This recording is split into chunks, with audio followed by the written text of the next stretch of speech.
আসসালামু আলাইকুম। ওয়ালাইকুম আসসালাম। লিডার, আপনার নাম পরিচয় দিয়া আমরা একটু শিক্ষা জীবন শুরু করেন। আমি আনম বদিল রশিদ। আমি শিক্ষা জীবনে স্নাতকোত্তর পাশ করেছি এবং আর কি এরপরে মানে স্নাতকোত্তরের পরে এরপর আপনি রাজনীতিতে কখন প্রবেশ করলেন? আমি রাজনীতিতে প্রবেশ করেছি ছাত্র জীবন থেকেই। একটু বলেন ডিটেইলস। আমি যখন সরকারি যে রাজনৈতিক পরিবার থেকে আমাদের জন্ম, তাই রাজনীতির প্রতি আমার বিশেষ করে আগে থেকে অনেক ঝোঁক ছিল বা একটা শখ ছিল। এই জন্যই কলেজ লাইফে 1989 সালে ইন্টারমিডিয়েট যখন সরকারি কলেজে ভর্তি হই, ঠিক সেই সময় বাংলাদেশ জাতীয়তাবাদী দলের ছাত্র দলে অংশগ্রহণ করি। সেখান থেকে আমার সক্রিয় রাজনীতি জীবন শুরু। তারপর কলেজ লাইফ শেষ করার পর ইন্টারমিডিয়েট পাস করি। ডিগ্রি পাস করার পর তারপর এলাকায় আসে সাধারণ মানুষের সঙ্গে মিশে কোনো এক সময় হঠাৎ করে আকুলিমা ইউনিয়ন পরিষদের নির্বাচন করি। প্রথম আপনি ইউনিয়ন কাউন্সিলের চেয়ারম্যান হলেন কত সালে? 2002 সালে ফেব্রুয়ারিতে আমার ইউনিয়ন পরিষদ নির্বাচন হয়। জি জি জি। সেই নির্বাচনে আমি প্রার্থী হই এবং প্রার্থী হয়ে সেখানে আমি জয়যুক্ত হই, প্রথম নির্বাচিত হই। কত সালে লিডার? 2003 সালে। 2003 সালে কয়েকটা আপনি নির্বাচিত ছিলেন? আমি প্রথম 2003 সালে প্রথম ইউনিয়ন পরিষদ নির্বাচন হয়। দ্বিতীয় টার্মে আমি 2011 সালে পুনরায় আমি 1 নম্বর আজিমপুর ইউনিয়ন পরিষদের চেয়ারম্যান হিসেবে নির্বাচিত হই। এর পরবর্তীতে আমরা শুনলাম যে আপনি উপজেলার চেয়ারম্যান হয়েছেন এই সরকারের আমলে। এত জনপ্রিয়তার পিছনে কারণটা কি? জনপ্রিয়তা এটা হলো, যেহেতু আমি দীর্ঘ 12 বছর ইউনিয়ন পরিষদ নির্বাচন করে এবং সাধারণ মানুষের সঙ্গে তৃণমূল পর্যায়ে আমি নেতৃত্ব দিয়েছি এবং কাজ করেছি সাধারণ মানুষের সাথে। এবং আমি জানি না আমার জনপ্রিয়তা আছে কিনা, তবে আমি সবসময় ন্যায় নীতি আদর্শ নিয়ে চলার চেষ্টা করেছি। সাধারণ মানুষের কল্যাণের জন্য কাজ করার চেষ্টা করেছি, সাধারণ মানুষের ভালো কিছু করার জন্য চেষ্টা করেছি। মানুষ যেন সুখে শান্তি থাকতে পারে, সুখ দুঃখে তাদের পাশে দাঁড়াতে পারি, এইভাবেই মানুষ আমাকে ভালোবাসা দিয়েছে তারা। রাজনীতির পাশাপাশি আপনি তো নির্যাতিত হয়েছেন, পলিটিক্যাল নির্যাতন। জি হ্যাঁ। এরপরও আপনার যে আওয়ামী লীগের সময় আপনি একজন উপজেলার চেয়ারম্যান, বিষয়টা আপনার একটু গুরুত্ব সহকারে আমাদের একটু বুঝিয়ে বলেন। আমি রাজনীতিতে বাংলাদেশ জাতীয়তাবাদী দল বিএনপির একজন কর্মী। সরকারের বিপক্ষে রাজনীতি করার কারণে সরকার আমাকে সবসময় বাঁকা চোখে দেখেছে এবং নির্যাতন শিকার হয়েছি। আমি 2011 সালে যখন ইউনিয়ন পরিষদ নির্বাচন করি দ্বিতীয়বার, তখন তো আমাকে এই নির্বাচনে হারিয়ে দেওয়ার জন্য, যেন আমি জয়যুক্ত না হতে পারি, জনগণ যেন আমাকে ভোট না দেয়, এই জন্য প্রশাসন থেকে শুরু করে বিভিন্নভাবে ভোটারদেরকে চাপ দিয়ে, হুমকি ধামকি দিয়ে এবং অজস্র টাকা তারা বিনিময় করে আমাকে হারানোর চেষ্টা করেছে। এবং এখানে সরকার দলীয় অনেকেই জড়িত ছিল, যেগুলির নাম না বললে হয়। তারপরেও জনগণের ভালোবাসার কারণে, আমার নীতি আদর্শের কারণে আমাকে জনগণ পুনরায় ভোট দিয়েছেন। আবার 2014 সালে উপজেলা নির্বাচন যখন শুরু হয়, ঠিক সেই সময় উপজেলা নির্বাচন মানে একটা অনেক বড় আসন, একটা উপজেলা নিয়ে একটা নির্বাচন। সেখানে একটা অনেক বিশাল একটা আরও বিরল উপজেলা, 12টি ইউনিয়ন নিয়ে যেখানে একটি উপজেলা গঠিত হয়। সেই উপজেলায় নির্বাচন করতে গিয়ে তখন বর্তমান সরকার ক্ষমতায় ছিল। ক্ষমতাকালীন অবস্থায় আমাকে নির্বাচন করতে হয়েছে এবং এই নির্বাচন চলাকালীন আমি বিভিন্নভাবে সরকারি অনেক সুযোগ সুবিধা থেকে বঞ্চিত হয়েছি। যেগুলি সুবিধা পাওয়ার কথা প্রার্থী হিসাবে, সেগুলি আমরা পাইনি এবং আমাদেরকে সবসময় প্রশাসন কণ্ঠাসা করে রেখেছে। জনগণের কাছে যেন যেতে না পারি, ভোট ভিক্ষা করতে না পারি, জনগণের কাছে গিয়ে আমাদের মত প্রকাশ করতে না পারি, জনগণকে আমার মনের কথা বলতে না পারি, এরকম একটা পর্যায়ে ছিল যে নির্বাচনটা অনেক দ্রুহ হয়ে গেছিল। তারপরেও জনগণ ক্ষিপ্ত হয়ে আমার প্রতি ভালোবাসার টানে, তাদের সঙ্গে একটা নারীর আত্মার সম্পর্কের কারণে তারা আমাকে পুনরায় 2014 সালে উপজেলা নির্বাচনে ব্যাপক ভোট দিয়ে তারা নির্বাচিত করেন। আপনার সময় তো শুনছি, আমরা এই এলাকায় যখন পরিদর্শন আসলাম গত 2 দিন যাবৎ, আপনার সময় তো অনেক উন্নয়নমূলক কাজ হয়েছে। এর ভিতরে কিছু যেমন কমিউনিটি সেন্টার, তারপরে বয়স্ক ভাতা, বিভিন্ন ধরনের উন্নয়নমূলক, একটু সংক্ষিপ্ত যদি আমাদের কিছু জানান প্লিজ। আমার সময়ে বিশেষ করে সামাজিক নিরাপত্তার গরিব দুঃখী দরিদ্র মানুষের জন্য অনেক কাজ হয়েছে, যেগুলি বয়স্ক ভাতা, বিধবা ভাতা, ভিজিটি, ভিজিএফ, এগুলি যেন সাধারণ মানুষ একেবারে যারা উপকারভোগী, যারা পাওয়ার যোগ্য, তারা যেন পায়, এই বিষয়গুলি আমি সব সময় লক্ষ্য করেছি। এবং এখানে যেন অর্থর কোনো যেন সম্পৃক্ত না থাকে, কেউ যেন টাকার বিনিময়ে বয়স্ক ভাতা, বিধবা ভাতা, সেলাই মেশিন এবং রাস্তাঘাট, এই অনেক আরও যেগুলো সামাজিক নিরাপত্তা কর্মসূচি আছে, সেগুলির আমি সবসময় সচেতন থেকেছি, যেন এখানে কোনো টাকার বিনিময়ের জন্য কেউ যেন এই সমস্ত সুবিধা না নেয়, সুবিধাভোগীরা যেন তারা তাদের প্রাপ্য যারা যেন এমনিতেই মানে ফ্রিভাবে বুঝে পায়। লিডার, আরেকটা জিনিস আমরা জিজ্ঞেস করবো আপনাকে, আপনি তো দীর্ঘ স্থানীয় সরকারের সাথে সম্পৃক্ত, উপজেলা এবং স্থানীয় ইউনিয়ন পরিষদে, আপনার এই যে কাজ করতে গিয়ে আপনারা নিশ্চয়ই কোনো প্রতিবন্ধকতার গভর্নমেন্টের সাথে একটু বিভিন্ন সমস্যায় পড়তে হয়, এই সমস্যাগুলো একটু যদি চিহ্নিত করে বলতেন।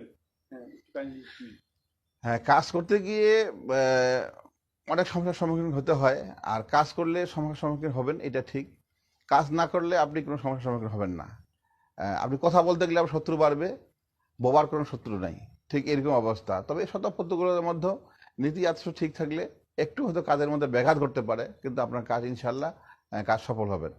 যেমন বিভিন্নভাবে আমি প্রথম উপজেলা নির্বাচন যখন নির্বাচিত হয়ে থাকি 2014 সালে, সেখানে প্যানেল মেয়র, সেখানে প্যানেল চেয়ারম্যান নামে একটা পদ আছে, যে 2জন ভাইস চেয়ারম্যান থেকে একজন প্যানেল চেয়ারম্যান নিতে হবে। তো সেখানে আমি দেখেছি যে একজন সৎ যোগ্য, আমাদের 2জন ছিল ভাইস চেয়ারম্যান, একজন মহিলা ভাইস চেয়ারম্যান, একজন পুরুষ ভাইস চেয়ারম্যান।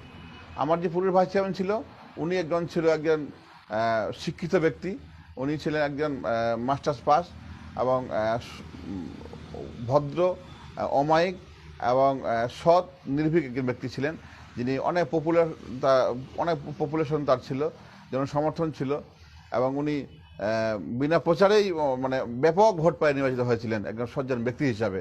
তো আমি মনে করছিলাম যে একজন এডুকেটেড পার্সন, শিক্ষিত লোককে যদি প্যানেল চেয়ারম্যান করানো হয়, তাহলে কোনো কারণে আমার চেয়ারম্যানের দায়িত্ব তাকে যে পালন করতে হয়, তাহলে ওই ভাইস চেয়ারম্যান ভালো কিছু করতে পারবে।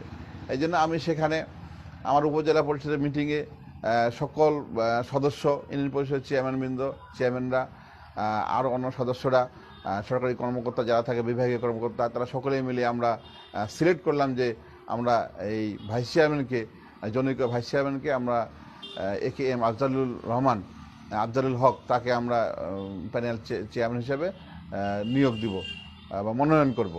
কিন্তু এই বিষয়টি আমি প্রশাসনিকভাবে, রাজনৈতিকভাবে এখানে হেয়প্রতিপন্ন হয়েছিলাম, এখানে বাধাগ্রস্ত হয়েছিল।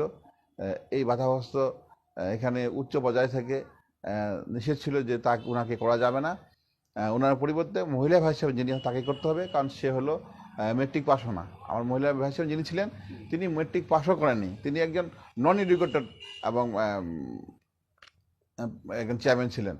তারপরও দীর্ঘদিন সেটাকে ফাইল বন্ধ করে রাখা হয়, যেটি নিয়ম ছিল যে প্রথম কার্য দিবসের 30 দিনের মধ্যে এই প্যানেল চেয়ারম্যান নিয়োগ দিতে হবে, মনোনয়ন করতে হবে। সেখানে আমরা 1 বছর নিয়োগ দিতে পারিনি।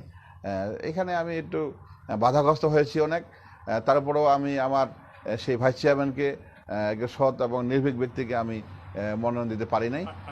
থামাচ্ছি আপনাকে লিডার, এই যে আমরা দেখছি বিগত এক যুগের কাছাকাছি প্রতীক নিয়ে নির্বাচনে হয় স্থানীয় সরকার। আপনার দৃষ্টিতে প্রতীক নিয়ে নির্বাচন করাটি কি মানে পক্ষে বিপক্ষে নেগেটিভ কিছু খারাপ রিয়াকশন একটু বলেন? আমি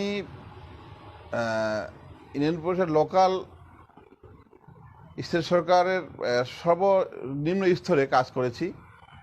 ইউনিয়ন পরিষদ চেয়ারম্যান হয়েছে আমি 27 বছর বয়সে, দ্বিতীয়বার নির্বাচিত হয়েছি আমি আবার 11 সালে, 2014 সালে উপজেলা নির্বাচিত হয়েছি। পরপর আমি 3বার এই স্থানীয় সরকারের সঙ্গে কাজ করেছি, একবারে সরাসরিভাবে। তো সেখানে আমি কাজ করতে গিয়ে দেখেছি যে আমি একজন সক্রিয় রাজনীতি করি, তারপরও আমি আমার কর্মজীবনে আমি যখন নির্বাচিত হওয়ার পর, তখন মানুষের কাছে আমার কোনো রাজনীতি ছিল না। আমি সেখানে নিরপেক্ষভাবে সকল ধর্ম বর্ণ সকল রাজনৈতিক দলের নেতাকর্মী সকল লোক এক কথায় ইউনিয়নের সকল লোক আমার কাছে সুবিধা পাবে, সকল উপজেলার সকল ব্যক্তি আমার কাছে সুবিধা পাবে। এখানে কোনো রাজনীতি আমার ছিল না। এই যে প্রতীক নিয়ে হ্যাঁ, নির্বাচনের ব্যাপারটা- এখানে আমি দেখেছি, আমি যখন ইউনিয়ন পরিষদের প্রতীকী নির্বাচনে করতে গিয়ে, তো এখানে একটা যখন লোকাল গভর্নমেন্টে নিম্ন স্তরে, আমি আপনাকে আরও বলি যে ইউনিয়ন পরিষদ হলো মানুষের সকল সমস্যা সমাধানের একটা রাস্তা, একটা পর্যায় ধাপ, যেখানে সাধারণ মানুষ বড় কোনো জায়গায় যেতে পারে না, ভালো কোনো জায়গায় গিয়ে তার অভাব অভিযোগ কথা বলতে পারে না, এই ইউনিয়ন পরিষদে গিয়ে সেই কথাটা বলতে পারে। সাধারণ মানুষ যারা নিম্নবিত্ত একবারে যারা খেটে খাওয়া মানুষ, তারা কিন্তু উচ্চ পর্যায়ে কোথাও গিয়ে যে বলতে পারে না, অথচ তারা ইউনিয়ন পরিষদ পর্যায়ে তারা ইউনিয়ন পরিষদ চেয়ারম্যান শাসকের কাছে গিয়ে তার দুঃখের কথা, অভাব অনটনের কথা, আশা আকাঙ্ক্ষার কথা শেয়ার করতে পারে। তো এই জন্যই আমি মনে করি যে এই স্থানটিতে প্রতীক নিয়ে নির্বাচন করা, এখানে একটা ডিভাইডেশন হয়ে যায়, জনগণরা একটা পার্থক্য, একটা মাঝখানে দেয়াল তৈরি হয়ে যায়।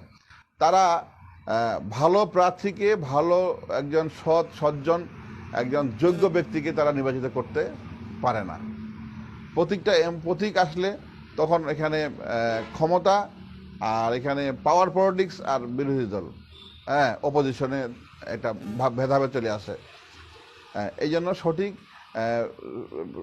আমার মনে হয় যে প্রতীক নির্বাচনে করতে গেলে প্রতিবন্ধ সৃষ্টি হয়, আর সঠিক তাদের আমাদের যে প্রতিনিধি, যোগ্য প্রতিনিধি আমরা নিয়োগ করতে পারি না। এখন সর্বশেষ আপনি কি এই যুব সমাজের প্রতি কিছু বলার আছে?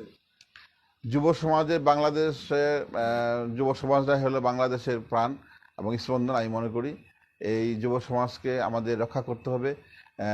এই কালের বিবর্তনে বাংলাদেশে বিশেষ করে মাদক ছিঁড়ে ছড়াই গেছে। আমি মনে করি যে এই যুব সমাজরা যেন মাদক থেকে দূরে সরে আসে, এই জন্য আমাদেরকে তাদের কর্মসংস্থান করতে হবে, আমাদেরকে সামাজিকভাবে এই মাদকের বিরুদ্ধে অবস্থান নিতে হবে, সামাজিকভাবে আমাদেরকে সচেতন করতে হবে। আর যুবকদের অবশ্যই কর্মসংস্থান, দেশের শিল্প, আমি বিশেষ করে মনে করব যে ঢাকা শহর ছাড়াও, ঢাকা বিভাগ বাদ দিয়ে চিটাং বিভাগ ছাড়াও আমাদের যে লোকাল আরও ডিভিশনগুলো আছে, বিভাগগুলো আছে, বাকি বিভাগগুলোতে জেলা পর্যায়ে কৃষিভিত্তিক কিছু শিল্প কারখানা তৈরি করলে আমরা যুবকদের যদি সেখানে ইনক্লুড করতে পারি, তাহলে হয়তো এই মাদক থেকে আমরা আমাদের যুব সমাজকে বাঁচাতে পারবো। আর না হলে আমার মনে হয় যে যেভাবে দিন দিন মাদকের সাথে বেড বাড়তেছে, আমাদের যুব সমাজ একসময় ধ্বংস হয়ে যাবে। তো আশা করি এই যুব সমাজকে বাঁচাতে গিয়ে আমাদেরকে সরকার থেকে শুরু করিয়ে আমাদের দেশের সাধারণ মানুষ এবং গণ্যমান্য ব্যক্তিবর্গ সকলেই মিলে সামাজিক আন্দোলনের মাধ্যমে এই প্রতিরোধ করতে হবে। ধন্যবাদ বদরুল রশিদ সাহেব, আপনারা চমৎকার বক্তব্য রাখার জন্য আমাদের পক্ষ থেকে অভিনন্দন, শুভেচ্ছা। আসসালামু আলাইকুম।